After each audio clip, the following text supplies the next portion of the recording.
Hey everybody, I'm Gardiner, the Linux Gamer, and I just played Celeste. It's a story-based platformer developed and published by Matt Makes Games. Celeste was released for Linux January 25th, 2018. I bought this game with the help of my incredible patrons. Thanks guys, you make this possible. If you want to help this channel grow, you can pledge a monthly contribution over on Patreon or LibrePay, or you can hit that subscribe button.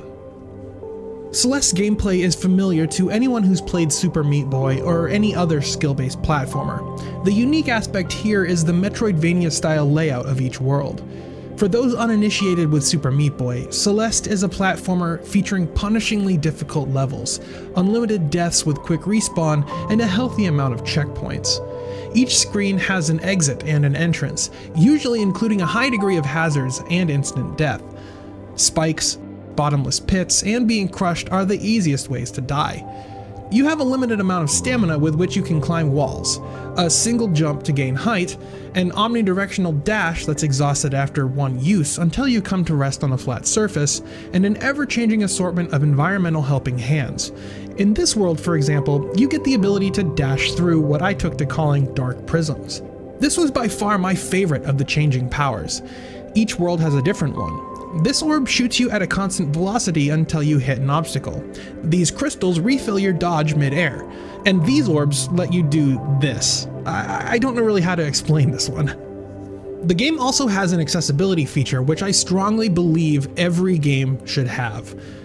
Some of the features include uncapping the dodge limit, granting invulnerability, and even electing to disable screen flashing and screen shake for those who may have a photosensitivity. I only tried out the accessibility options when I came to a screen I couldn't beat. I made it all the way to World 4 before trying them. Cleverly, the game's developers made visible changes to your character in-game when you're using these options. Additionally, there are many challenges, for example, collecting strawberries. The game tells you that they're only there to impress your friends, and impressive they are. Strawberries are often placed in seemingly impossible places, and actually collecting them often requires absolute mastery of the game's mechanics. There are other collectibles too: cassette tapes, crystal hearts, and a Pico 8 demake of the title all make for an incentive to explore the world thoroughly. While playing Celeste, I didn't have a single instance of slowdown or stuttering. The game is highly optimized and plays at a smooth and consistent frame rate. Developer Matt Makes Games, known for creating the smash hit Towerfall Ascension, used the same engine and graphical style as their previous title, and it works perfectly here. The enhancements to the Towerfall engine include a 3D overworld map, clean vector-based lines for the UI and characters, and pixel art animation that feels authentic.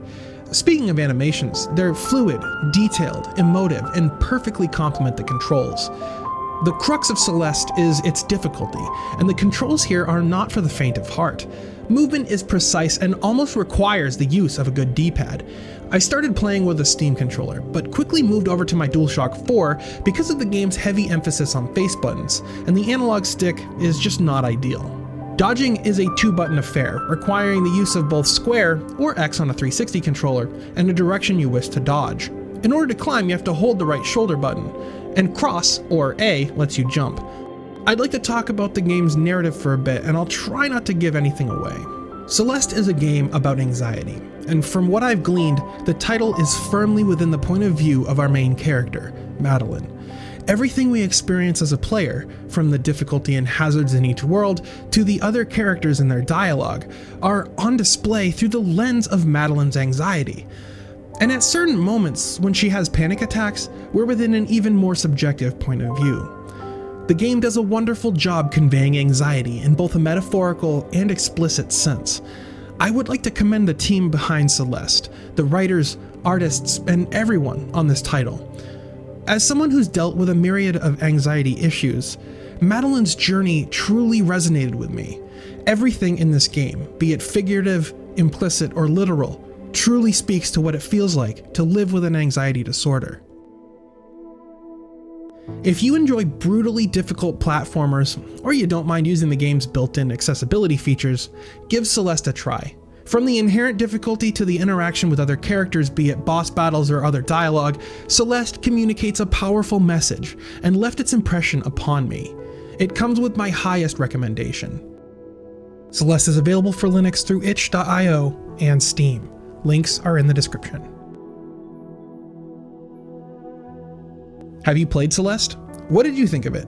Leave me a comment and let me know, or tweet at me at @TheLinuxGamer. You might consider supporting videos like this over on Patreon.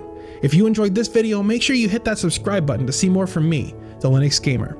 Don't forget to like and share this video with your friends, and as always, thank you so much for watching.